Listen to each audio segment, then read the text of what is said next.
Let's talk about veins today. Everybody hates them. They can be on your face, they can be on your legs. Those are the two most common areas.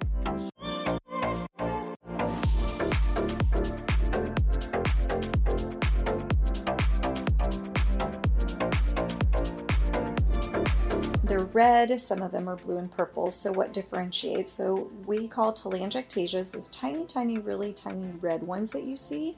They're very annoying, and they can be in kind of a spider pattern, which is why they're called spider veins. The other ones are called reticular veins. So those look a little bit more blue and under the skin. Again, sometimes you can see them in different light, most commonly found on the legs, but you can also get them around the mouth and even the cheek zone. So what is the treatment for veins, or what is the best treatment? The gold standard of care is still sclerotherapy for these reticular and telangiectasia veins, but most of our patients don't love this idea because one, it involves needles, and two, you do have to wear compression hose and take care of your skin. So the second option is laser. And we have a dual wavelength laser called XLV that's for 532 and 1064 wavelengths. So what that does is we're able to target both types of veins that I just talked about. So what do you need to do in order to have vein treatments? Basically, before the treatment, what we recommend is a clean shaven area, whether it be the face or the legs. No lotions or oils to the skin the day of treatment.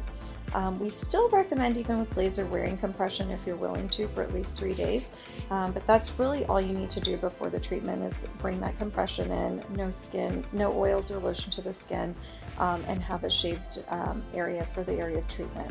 During the procedure, what we usually do is it's a light heat treatment, kind of feels like a rubber band snap. We use aloe vera gel to go over that area, and we target the veins individually, and we're tracing them out. So it does take a little bit of time to do this treatment. After the treatment, we usually recommend icing. That's really important for the treatment results, because we find that we get better results for our patients that ice immediately afterwards.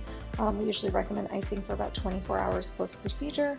You can apply lotions after we've done the procedure. We do recommend staying out of the sun because this is a laser treatment.